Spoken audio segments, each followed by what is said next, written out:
Mais Rabbi Shimon Bar Yochai, ce n'est pas que des miracles. C'est aussi un des plus grands maîtres du Talmud et par conséquent une source inépuisable d'enseignement. Alors je me tourne vers le Rav Abdelak, au moins pour goûter ne serait-ce qu'une goutte de cette mer de sagesse.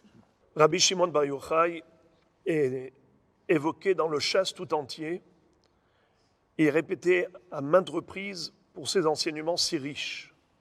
Mais ce qui est très intéressant, c'est que dans Pirkei Avot, on dit au nom de Rabbi Shimon que 3 personnes qui ont mangé ensemble, s'ils disent des divrei Torah, à ce moment-là, le repas est considéré comme un korban, comme s'ils étaient à la table d'Akadosh Baruch Hu.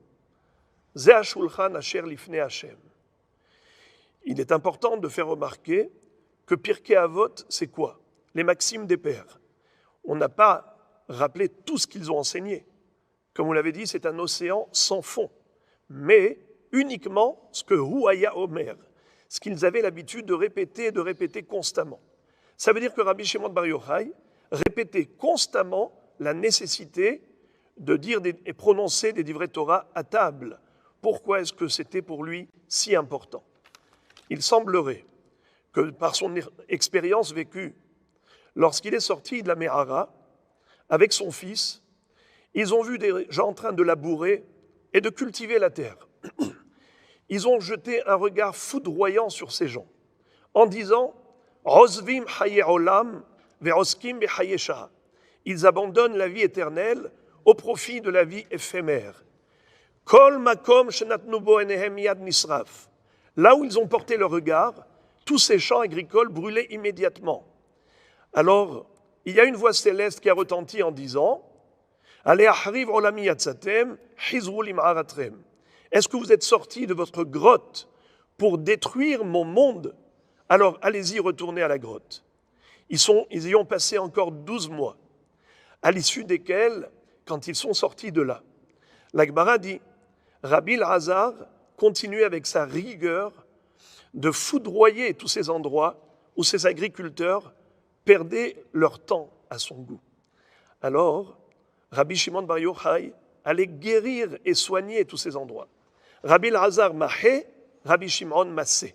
Rabbi Elazar frappe et Rabbi Shimon rectifie et corrige. Il guérit. La question, jusqu'à quand ils vont continuer comme ça?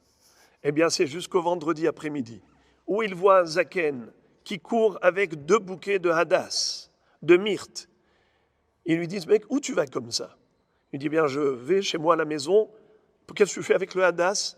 C'est pour faire la bracha de Boré Mine Bessamim, l'El Shabbat, Roneg Shabbat.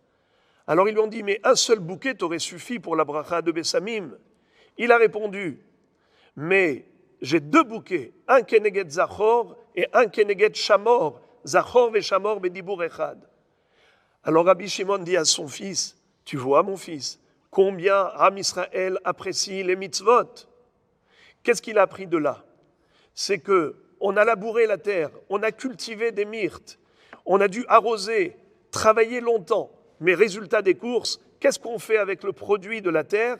Des mitzvot, une bracha, boré mine bessamim. Eh bien, c'est pareil. On voit beaucoup d'activités profanes. On a l'impression que c'est de la perte de temps. Akadosh Baruch Hu dit, Le'achriv olami yatsatem. Pensez-vous que tout cela c'est du horban? Le fait de travailler pour un résultat matériel, c'est du Khorban, c'est vrai dans la mesure où ce n'est pas associé à de la Torah. Mais si, finalement, tout ce qu'on a fait, c'est pour faire une bracha, alors ça valait la peine. Havivin mitzvot al Israël. Voilà pourquoi Rabbi Shimon disait, n'oubliez pas de prononcer des divrei Torah à table, parce que on a mangé, on a bu, ça peut être bestial. Mais si, au cœur et au centre de la Serouda, on a des divrei Torah, désormais ça devient comme un korban. On est autour de la Torah, Ze hashulchan asher lifnei Hashem.